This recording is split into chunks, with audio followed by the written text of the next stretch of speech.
Kamusta mga idol? Ito nga po pala. Ang ganda-ganda naman. Tingnan nyo naman. Sandals ang gamit yan. Ito nga po pala yung ginamit yan. Compressor. Siyempre nag-test lang ng pinakang pino yan. Para makuha yung pinakang magandang sunblast niyan. Hindi naman pwedeng pinistay na popo. Kailangan pino talaga mga idol. Tingnan nyo maigi kung anong kalalabasan niya.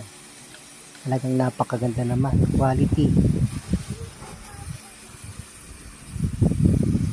So ayan mga idol, tingnan nyo. Sandals ang tawag dyan mga idol.